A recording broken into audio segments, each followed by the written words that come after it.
Inawat daw agad. Oh! Yun mo yung kaliwa ni Condes. Oh. Yun, tinamaan ng isa right hook. Ang bilis ano? Oo, Ang bilis. Nagwo-worry na ngayon yung mga kababayan ni Rockman. Oo. Pinilangan. Oo. Sa kanakda. Matapos ang impresibong performance dito sa Pinas, ay lumaban sa unang pagkakataon sa labas ng Pinas itong Pinoy na may alias Little Pacquiao na si Florante Condes o Bong Look Romblon, binansagang Little Pacquiao. Di lang dahil sa pagiging southpaw nito, kundi dahil na din sa pagiging malakas, matibay at magaling sa suntukan. Dumayo ito sa bansang Indonesia, bit-bit ang kartadang 21 wins, 3 losses, 1 draw, 20 via knockout. Isa lang sa mga tinalo nito ang umabot sa kamay ng mga hurado. Dumayo sa baluarte ng kalaban sa Indonesia para kunin ang titulong IBF World Minimum Weight title na hawak-hawak noon ng Indonesian champion na si Muhammad Rahman alias Predator. May pambihirang record na din ang defending champion na 61 wins, 5 losses, 5 draws, 32 via knockout. Veterano na din sa suntukan itong Indonesian at ito din ang pang-apat niyang pagdepensa sa nasabing titulo. Pero ang dayong Pinoy na may bansag na The Little Pacquiao ay buo ang loob na lumusob at makipagtagisan ng lakas, makuha lang ang inaasam-asam na titulo. Ginawa ang laban sa RCTI Jakarta, Indonesia taong 2007. Pinuno ng mga tagahangang Indonesian ang naturang gym para magbigay suporta sa kanilang champion. Pero ang inaakala ng karamihan na isang matagumpay na pagdepensa sa titulo ang magiging resulta ay nagkamali sila. 2 beses pinabagsak ni alias Little Pacquiao ang defending champion at nakuha ng Pinoy ang panalo via split decision. Hinirang si Florante Condes bilang bagong IBF Minimum World Champion. Inawat daw agad. Oh! Yun mo yung kaliwa ni Condes. Si Rocco. Sa mga gustong tumalpak dyan sa legit online betting ay i-recommenda ko ang 1xBet. Malalaki ang odds, mabilis lang mag-deposit at syempre mag-withdraw. Pwedeng gumamit ng GCash, bangko, cryptocurrency at marami pang iba. At pwede kang makakuha ng up to 7,000 pesos bonus sa unang deposit mo. Magpa-register lang kayo gamit ang link na nakapin sa comment section sa ibaba at huwag kalimutang gamitin ang ating promo code sa unang deposit mo para makuha mo ang bonus na up to 7,000 pesos. At sa mga magtatanong kung paano mag-register at mag-deposit, naglagay na din ako ng link ng video sa comment section para di na kayo mahirapan pa. Madami kang sports na pagpipilian. Pwede kang tumalpak sa basketball, UFC at syempre boxing. Kung trip mo naman ang online casino ay marami din dito. Matataas ang odds, kaya ano pa ang hinihintay mo? Kalpak na! Good evening. You gentlemen receive your instructions in the dressing room. Ng Bilitar, Indonesia. Meron po siyang 71 laban, 61 panalo, na 35. Samantala si Florante Condes ay bata po ng panalo, 18 ang. So anong nangyari po diyan, sana po hindi matutuloy dahil Indonesian promoter, wala pala naman pera, nakialam na bigyan po ng Ministry of Sa Sport. kwento mo ng 3,700 something yung premyo ni Condes, hindi kikitain niya. Totoo, dahil sabi nga ni Alden namin, kami mismo nagluluto ng pagkain namin para makasiguro. Lokohan, no? Although dito naman sa Indonesia, dahil confidence level, yung mental outlook niya na, uy, kulang ako na sa man. By the way, just to give you an idea of the judging spots, maka-aware din si Rahman ng power nito si Condes. Say, thank you very much for watching us, as they say in 7 Southeast Asian Games. Mahilig sa sports sa mga taga-Indonesia. Condes, ano? As pumapasok na po ang round 3, ano ang mga strength? Katunayan nga sa kanyang Marami-rami na rin eh, no? na 10 rounds. 8 at saka 10, marami na. Sino? Si Condes. Oo. Halos Draw, 29 ang knockout niya. Hindi masamang record. nag-uumpisa pa. 10 rounds naglaban sa nila ni Benji Soron. Pababa po ng title fight dito po kay Rahman. Inawat daw agad. Oh! Yun mo yung kaliwa ni Condes. Si Rocco, mukhang nakakatayo pa. Okay pa, pero naalog ha. Pero pag tama sa kanya ni Condes, Pag nakatikim ng masarap na suntok, tuloy-tuloy ito. Oo. At tingnan mo naman ha, ang follow-up ni Condes, talaga namang Ay, walang tigil. Oo. Pero matapang yung Rahman, oh. Sigaw ng mga tao dahil nga kumounter yung Rahman, tinamaan po din sa katawan ng kaliwa, oh. The years. I'm sure maraming plano para kay Condes. Although Rockman here, medyo nakaka-remate. Medyo sabi Tignan mo natin, tingnan mo, yun.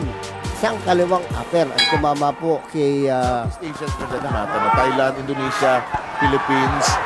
Itong timbang na to at hanggang bandang yung weight ni Pacquiao. Oh, yung buwelo si Condes. kaya nagtatamaan po si Rockman doon, no? Ang kanina, pumapalit po. Pero halata na. Wild at this point as he's trying to set up his prey. Rockman is trying to... Dahil nasa ulo palagi ng isang boksingero pagdayo. Ay, Kasi ito po. exposed sila sa danger. Oy, Bob. May ginagayang lolo mo. Oo. Buwelo, momentum mo bagay. Oo. Pareho sila nakagano. For 12 dahil World Championship po ito. Well, ang Wow! isipin mo, si Condes, sa katawan niya sinusuntok talaga yung pagmasdan mo. Oo. Moy, 71 fights. Hindi ka matibay at mautak. Ano, ha? Right, oo. Round 5 po tayo. So far, Florante Condes. Sa taas, kinakatawan muna niya. Pag nakita niya nakabukas sa taas, sa kanya sinusuntok. Protector Oo naman. naman, oo Pagmasdan mo pa protector ni Rockman mataas, oh. And I hear the bell that... Pag minsan, na kinakapos ng Condes. Okay. Dahil nga, ang Okay. suntok niya puro todo. Wala sa walang pacing na suntok. And then tingin ko, hindi napakatibay na katawan ng Very, Condes. very young fighter. In fact, that Moy, it's interesting that another Filipino champion is making waves. Both fighters going toe-to-toe at this juncture with 50 seconds remaining. Last 2 rounds sa kay Condes. Kaya ngayon si Rockman. Bihirang-bihirang headbutt doon. Ano? Totoo. Ito po, umatakin na po si Rockman, no? Nagko-conserve din siya ng energy. Ano? Oo, pero kita mo naman ang mga ganti ni Condes. Fernando with Moy Lañez here. We hope somebody very patient. Ha? Alam mo, tingin ko nag-amateur fighter ito dati. Oo. Magandang Dora. Oh, good left hand that time. A left straight coming from Condes. He goes to the body now. He's got Rockman in a bit of trouble. He's looking for the opening. That right hand is there. The left is there as well. He goes to the body. Oh, good right hand coming from Rockman. That shot hit him in this round 7. Kanina sila, no? Kanina si Condes sa mga pumapa. Thank you very much, San Miguel Beer. Ginebra San Miguel and Thunderbird Resort. Yung mga upper na maiksing ganun ni Rockman. Masakit po yan, ha? Oh. Actually, matibay-tibay lang itong Condes kaya hindi nahuhulog. Yung mga sundot ni Condes sa katawan, no? O mga ganti po naman si Rockman, yung mga upper sa mukha, oh. Oh, look at that. Connect. Pero ang later part, ha? Si Rockman. Si Rockman is doing a good job of at least counter-punching. Ito, isang sikat ng boksingero. Boy, sino yung nakadilot, parang interesado Yun yung po ang ministry. Like he's fresh as a daisy, actually. Although Rockman is trying to bar him. He gets that. Po, naghahabol dito si Rockman dahil nga ang nasa ulo nila. Dihado si Rockman dahil na-knockdown. Din ito, champion ito eh. Oo. At tingin ko yung Rockman. Ano ba kaya? 71 fights na, no? Marami na pinagdaanan ito. Oo.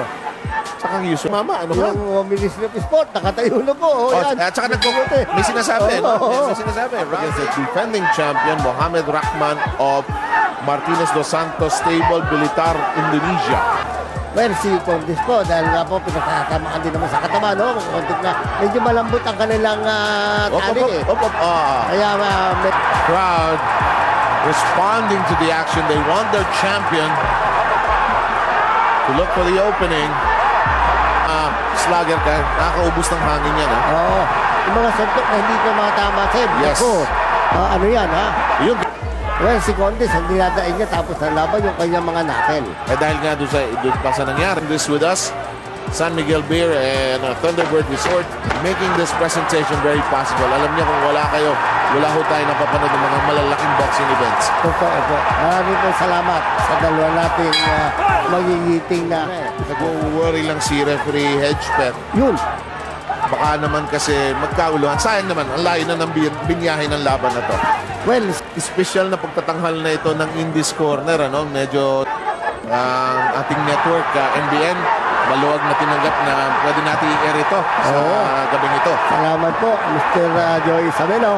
Pinagbigyan. Miksik eh. Oo. Ayan, oh. Oo, ulo mo. Yun lang. Buti mo.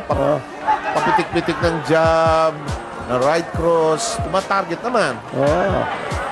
Yun, tinamaan ng isa right hook. Ang bilis ano? Oo, Ang bilis. Nagwo-worry na ngayon yung mga kababayan ni Rockman. Oo. Bilis po ang nangyari. Na bumagsak po si ano. Ito na. Lusob na si Condes. Ano? Oo. Pero tinatabog si Rockman. Sige, punta ka dito. Oo. Mas mabigat yung knockdown ng third kesa rito. Ito, may gulat lang ito. Actually, mga kaibigan, kung mapapanood yung kabuuan nito, may mga dancer pa nga sa umpisa ito eh. No? Oo. Dahil lang sa interest ng time, hindi natin mapapakita lahat yan. Ano? Masamang record to, ha? Oo. Saka matapang, ha? Despite na galing sa knockdown, siya po na sumusugod. Oy, masama ang loob ng konti ng mga kabayan ng halos hindi ko nakita. Dali mo, saan ba nangyari yun? Yan. Dito. Pinik ng kaliwa, tapos Saan tumama? Sa tenga? Sa may punong tenga. Kaya biglang bumagsak. Si Condes, tatakbo sa corner na. Naghanap ng neutral corner, no? Oo, yan. Abilis. Yun, Doon, mas yun. kita pala roon. Oo. Ay, bagsak ulit. Pangalawang beses na hong bumabagsak. Courage, and he is persistent. At saka gusto ko sa kanya, hindi away kalye, pero pasok siya, nasa loob siya. Oo. Bakit naman ako lalayo? Kamukha niya. Nervyos yan. So, Bert. Dahil major sponsor po ni Condes ang Thunderbird. Kaya naman pala niya si Top. Gumising ang tao. Gumising ang bayan.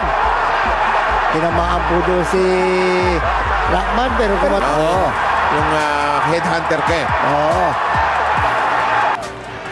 Proving that nasa muscle at walang body fat mababa. Yung ating Ministro of Sports Nagtatatayo po. Dahil, Ayoko to. milyon-milyon ang pera natin doon. ang laki ng pera nila no? That's as early as 6 rounds back actually. At saka nasa ulo ni Condes, meron na Condes. Meron na po tayong 20 hunang knockdown. Yun po, nasa ulo ni Condes. Kaya si Condes po ngayon, kumaka-counter na lahat. One more round to complete business here and a variety of looks. Yes, anyway. Lamang si Condes but I would doubt na malaking-malaki despite the knockdowns. At saka marami po mga santok si Condes ang hindi tumatama. Dahil nga po sa medyo nang gigigil, yan po ang problema kapag sumisigaw na po si Minister na mahal ng Siyempre naman. Oh. Indonesia, ng gobyerno nila, dahil ang Minister of Sport mismo, nag-ano lang Wala talaga power. Merong punching speed, may hand speed, pero walang power. There lies the difference. Lalim nun. Alam mo kasi sa bilis ng kamay nun, Pero walang lakas, ano? Walang I'm sure Condes is feeling a bit. ang bandage, nakalamang po doon si Rockman dahil nga po, hindi naman siya napakalakas sa mundo.